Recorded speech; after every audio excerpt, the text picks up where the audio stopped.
Appendix. The Principles of Newspeak.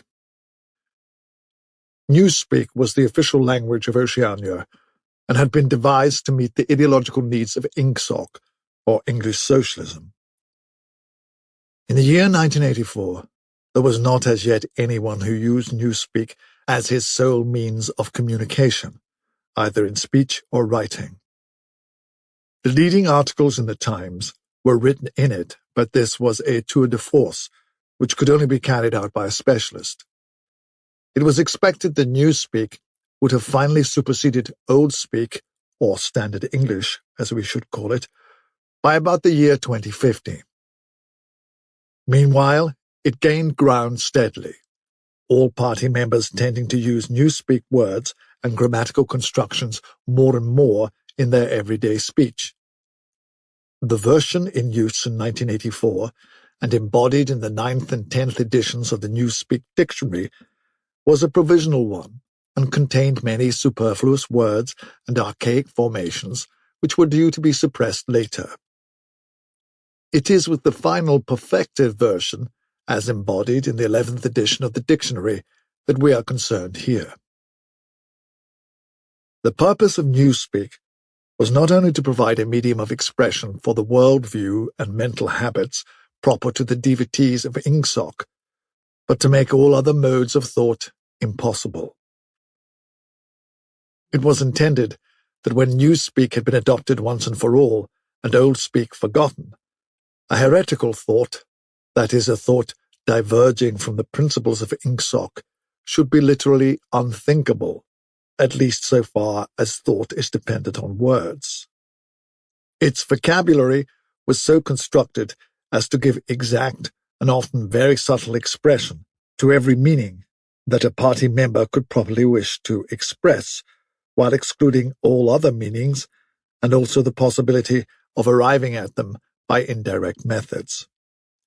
This was done partly by the invention of new words, but chiefly by eliminating undesirable words and by stripping such words as remained of unorthodox meanings, and so far as possible of all secondary meanings whatever. To give a single example, the word free still existed in Newspeak, but it could only be used in such statements as, "This dog is free from lice," or "This field is free from weeds." It could not be used in its old sense of politically free or intellectually free, since political and intellectual freedom no longer existed even as concepts, and were therefore of necessity nameless. Quite apart from the suppression of definitely heretical words, reduction of vocabulary was regarded as an end in itself, and no word that could be dispensed with was allowed to survive. Newspeak was designed not to extend, but to diminish the range of thought, and this purpose was indirectly assisted by cutting the choice of words down to a minimum. Newspeak was founded on the English language as we now know it, though many Newspeak sentences, even when not containing newly created words, would be barely intelligible to an English speaker of our own day. Newspeak words were divided into 3 distinct classes, known as the A vocabulary, the B vocabulary, also called compound words, and the C vocabulary. It will be simpler to discuss each class separately, but the grammatical peculiarities of the language can be dealt with in the section devoted to the A vocabulary, since the same rules held good for all 3 categories. The A vocabulary. The A vocabulary consisted of the words needed for the business of everyday life, for such things as eating, drinking, working, putting on one's clothes, going up and down stairs, riding in vehicles, gardening, cooking, and the like. It was composed almost entirely of words that we already possess, words like hit, run, dog, tree, sugar, house, field. But in comparison with the present-day English vocabulary, their number was extremely small, while their meanings were far more rigidly defined. All ambiguities and shades of meaning had been purged out of them. So far as it could be achieved, a newspeak word of this class was simply a staccato sound expressing one clearly understood concept. It would have been quite impossible to use the A vocabulary for literary purposes, or for political or philosophical discussion. It was intended only to express simple, purposive thoughts, usually involving concrete objects or physical actions. The grammar of newspeak had two outstanding peculiarities. The first of these was an almost complete interchangeability between different parts of speech. Any word in the language, in principle this applied even to very abstract words, such as if or when, could be used either as verb, noun, adjective, or adverb. Between the verb and the noun form, when they were of the same root, there was never any variation, this rule of itself involving the destruction of many archaic forms. The word thought, for example, did not exist in newspeak. Its place was taken by think, which did duty for both noun and verb. No etymological principle was followed here. In some cases, it was the original noun that was chosen for retention, in other cases, the verb.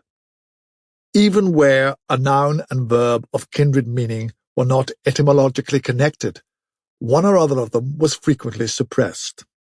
There was, for example, no such word as cut, its meaning being sufficiently covered by the noun verb knife. Adjectives were formed by adding the suffix full to the noun verb, and adverbs by adding wise. Thus, for example, speedful meant rapid, and speedwise meant quickly. Certain of our present-day adjectives, such as good, strong, big, black, soft, were retained, but their total number was very small. There was little need for them, since almost any adjectival meaning could be arrived at by adding full to a noun verb. None of the now existing adverbs was retained, except for a very few already ending in wise. The wise termination was invariable. The word well, for example, was replaced by goodwise. In addition, any word, this again applied in principle to every word in the language, could be negatived by adding the affix un, or could be strengthened by the affix plus, or, for still greater emphasis, double plus. Thus, for example, uncold meant warm, while plus cold and double plus cold meant, respectively, very cold and superlatively cold. It was also possible, as in present-day English, to modify the meanings of almost any word by prepositional affixes, such as ante, post, up, down, etc. By such methods it was found possible to bring about an enormous diminution of vocabulary. Given, for instance, the word good, there was no need for such a word as bad, since the required meaning was equally, well, indeed, better expressed by ungood. All that was necessary, in any case where two words formed a natural pair of opposites, was to decide which of them to suppress. Dark, for example, could be replaced by unlight, or light by undark, according to preference. The second distinguishing mark of newspeak grammar was its regularity.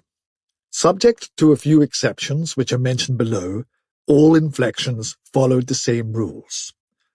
Thus, in all verbs, the preterite and the past participle were the same and ended in ed. The preterite of steal was stealed. The preterite of think was thinked, and so on throughout the language. All such forms as swam, gave, brought, spoke, taken, etc., being abolished. All plurals were made by adding s or es, as the case might be. The plurals of man, ox, life were mans, oxes, lifes. Comparison of adjectives was invariably made by adding est, good, gooder, goodest, irregular forms and the more, most formation being suppressed. The only classes of words that were still allowed to inflect irregularly were the pronouns, the relatives, the demonstrative adjectives, and the auxiliary verbs. All of these followed their ancient usage, except that whom had been scrapped as unnecessary, and the shall, should tenses had been dropped, all their uses being covered by will and would. There were also certain irregularities in word formation, arising out of the need for rapid and easy speech. A word which was difficult to utter, or was liable to be incorrectly heard, was held to be ipso facto a bad word. Occasionally, therefore, for the sake of euphony, extra letters were inserted into a word, or an archaic formation was retained. But this need made itself felt chiefly in connection with the B vocabulary. Why so great an importance was attached to ease of pronunciation will be made clear later in this essay. The B vocabulary. The B vocabulary consisted of words which had been deliberately constructed for political purposes.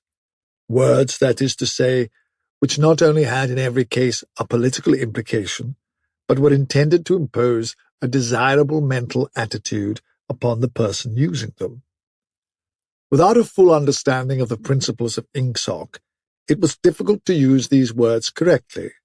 In some cases, they could be translated into Old Speak, or even into words taken from the A vocabulary, but this usually demanded a long paraphrase and always involved the loss of certain overtones. The B words were a sort of verbal shorthand, often packing whole ranges of ideas into a few syllables and at the same time more accurate and forcible than ordinary language. The B words were in all cases compound words. Footnote. Compound words, such as speak-right, were of course to be found in the A vocabulary, but these were merely convenient abbreviations and had no special ideological color. End of footnote. They consisted of two or more words or portions of words welded together in an easily pronounceable form. The resulting amalgam was always a noun-verb and inflected according to the ordinary rules. To take a single example, the word good think, meaning, very roughly, orthodoxy, or if one chose to regard it as a verb, to think in an orthodox manner. This inflected as follows: noun-verb, good think, past tense and past participle, good thinked, present participle, good thinking, adjective, good thinkful, adverb, good think-wise, verbal noun, good thinker. The B words were not constructed on any etymological plan. The words of which they were made up could be any parts of speech and could be placed in any order and mutilated in any way which made them easy to pronounce while indicating their derivation.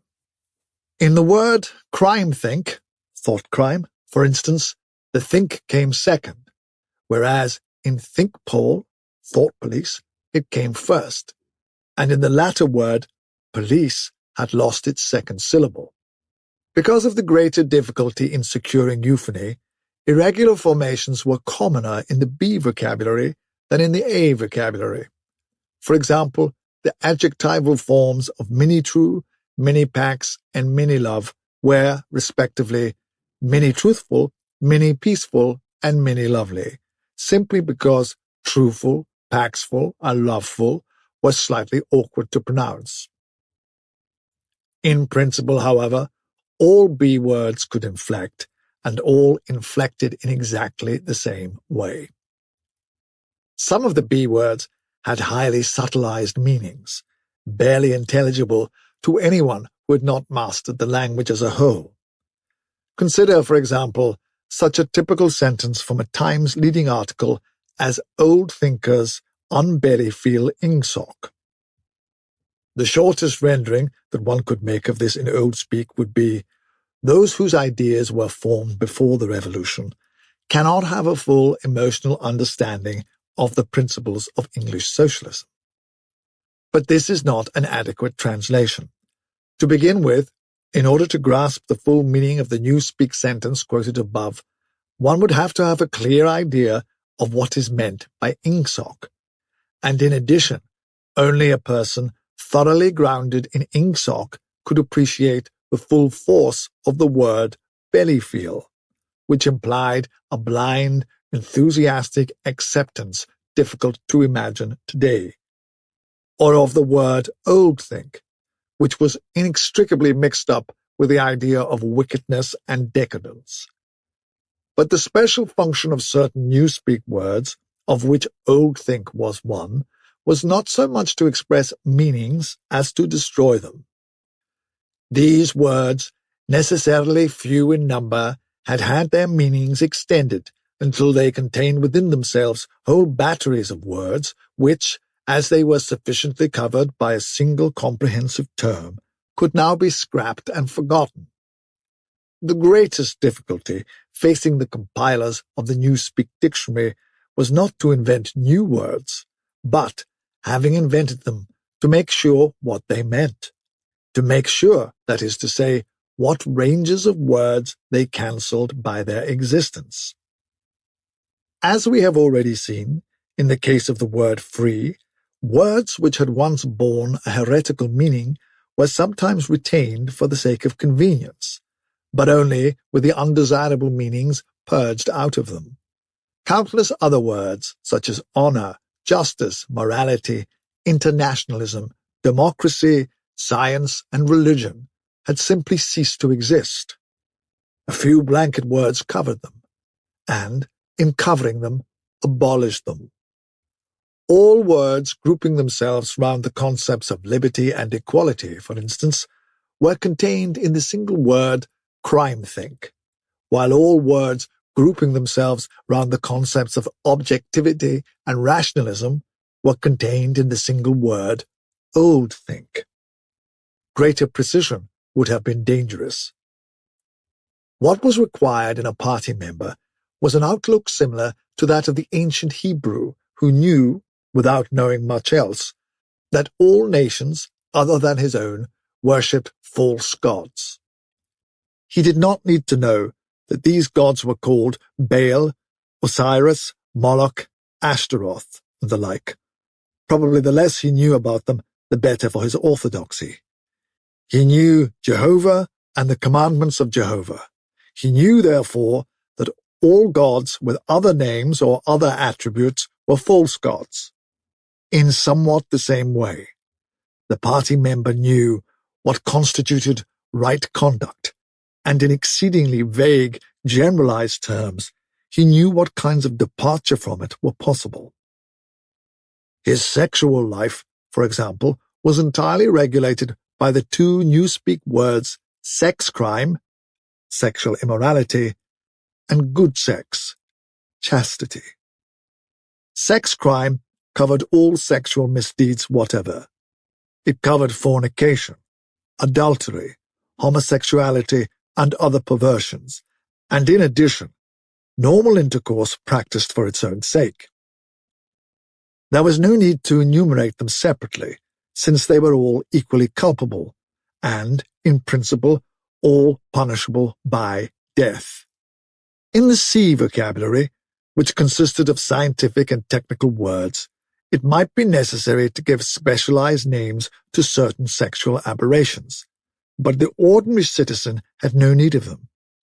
He knew what was meant by good sex, that is to say, normal intercourse between man and wife, for the sole purpose of begetting children and without physical pleasure on the part of the woman. All else was sex crime. In Newspeak, it was seldom possible to follow a heretical thought further than the perception that it was heretical. Beyond that point, the necessary words were non-existent. No word in the B vocabulary was ideologically neutral. A great many were euphemisms. Such words, for instance, as joy camp, forced labor camp, or mini-packs, Ministry of Peace, i.e. Ministry of War, meant almost the exact opposite of what they appeared to mean. Some words, on the other hand, displayed a frank and contemptuous understanding of the real nature of oceanic society. An example was prolfeed, meaning the rubbishy entertainment and spurious news which the party handed out to the masses. Other words, again, were ambivalent, having the connotation good when applied to the party and bad when applied to its enemies. But in addition, there were great numbers of words which at first sight appeared to be mere abbreviations, and which derived their ideological color not from their meaning, but from their structure. So far as it could be contrived, everything that had or might have political significance of any kind was fitted into the B vocabulary. The name of every organization, or body of people, or doctrine, or country, or institution, or public building was invariably cut down into the familiar shape.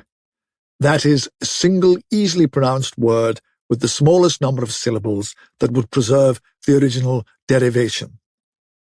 In the Ministry of Truth, for example, the Records Department, in which Winston Smith worked, was called RecDep. The Fiction Department was called FicDep. The Teleprograms Department was called TeleDep, and so on. This was not done solely with the object of saving time.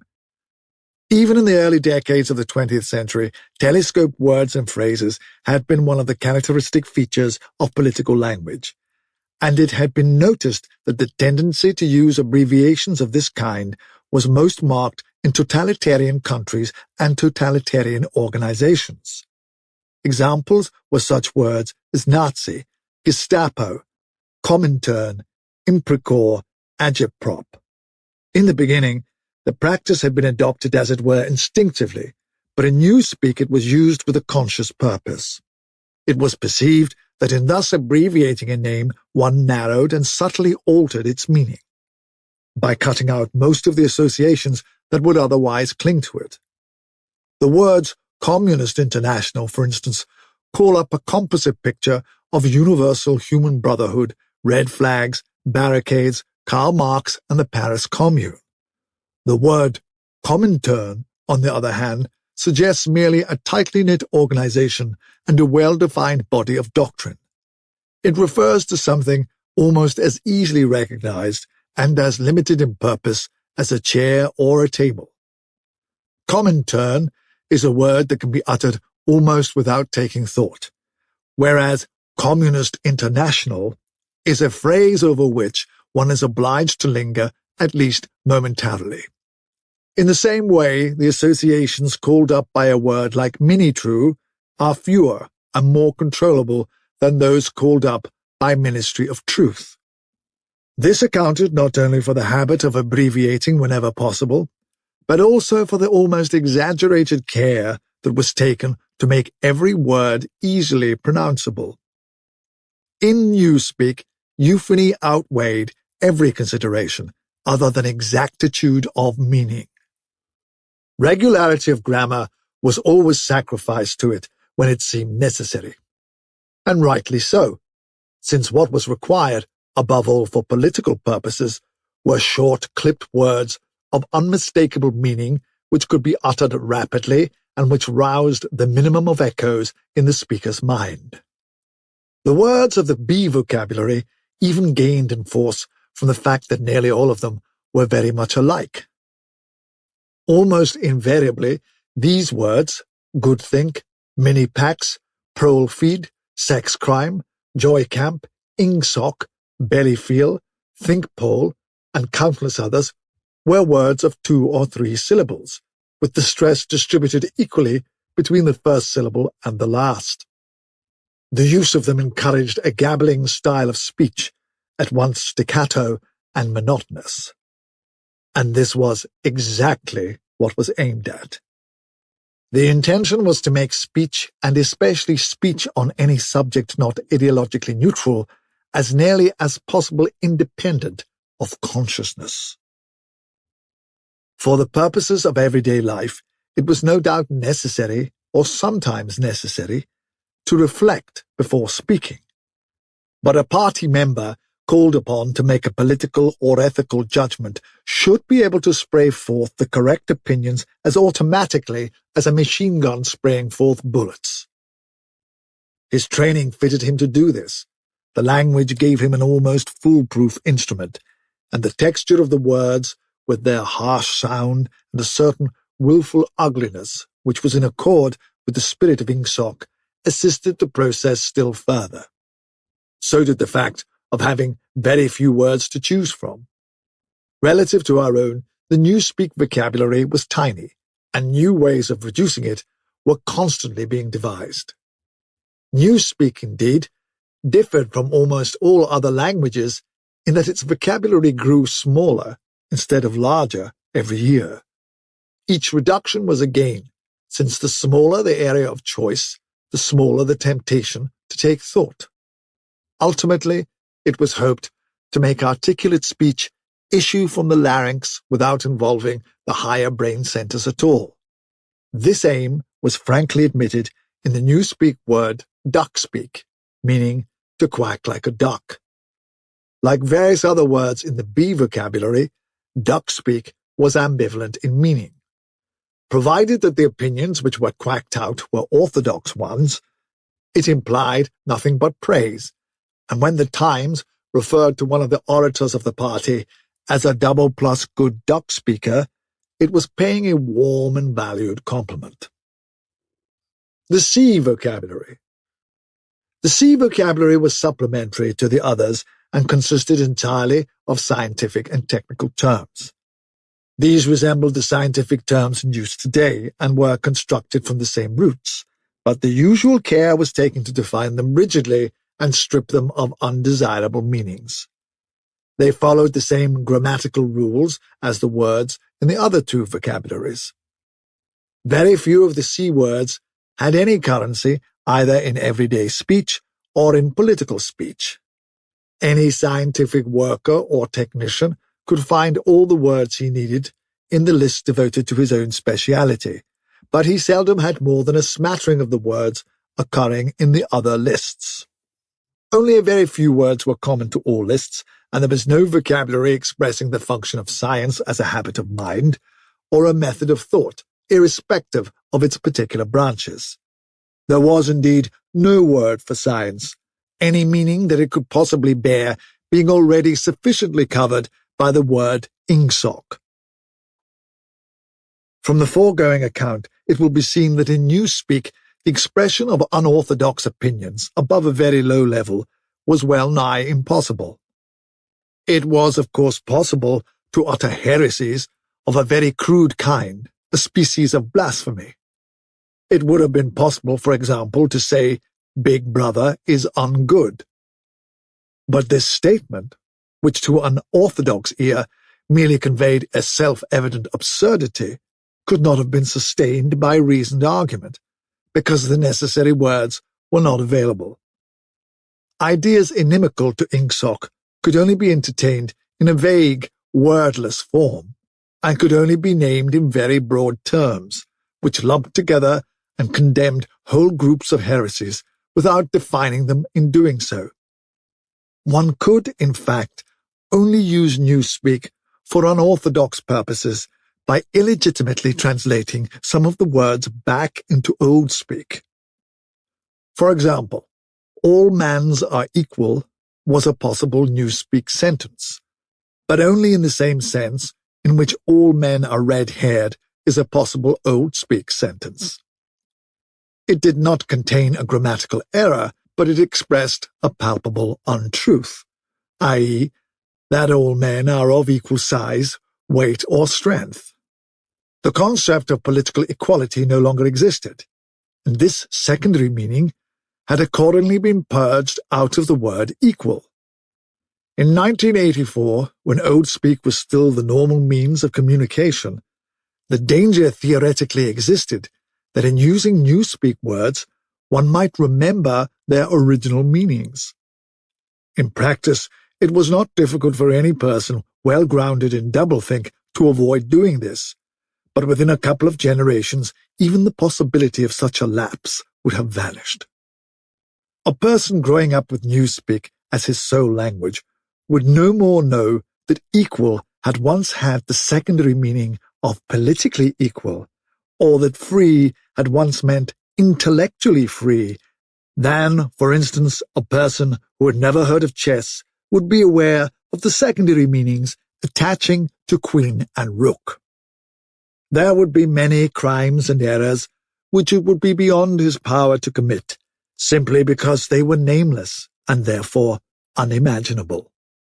And it was to be foreseen that with the passage of time, the distinguishing characteristics of Newspeak would become more and more pronounced, its words growing fewer and fewer, their meanings more and more rigid, and the chance of putting them to improper uses always diminishing.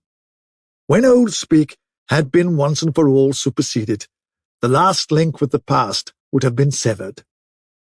History had already been rewritten, but fragments of the literature of the past survived here and there, imperfectly censored, and so long as one retained one's knowledge of Old Speak, it was possible to read them. In the future, such fragments, even if they chanced to survive, would be unintelligible and untranslatable. It was impossible to translate any passage of Old Speak into Newspeak unless it either referred to some technical process or some very simple everyday action, or was already orthodox. Good thinkful would be the Newspeak expression. In tendency. In practice, this meant that no book written before approximately 1960 could be translated as a whole. Pre-revolutionary literature could only be subjected to ideological translation, that is, alteration in sense as well as language. Take, for example, the well-known passage from the Declaration of Independence.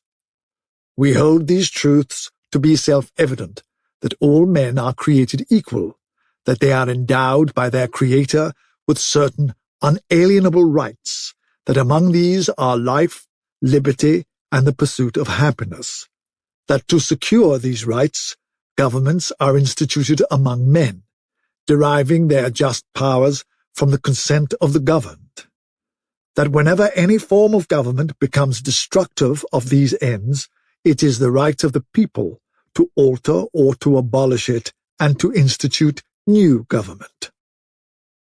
It would have been quite impossible to render this into Newspeak while keeping to the sense of the original. The nearest one could come to doing so would be to swallow the whole passage up in the single word crime-think.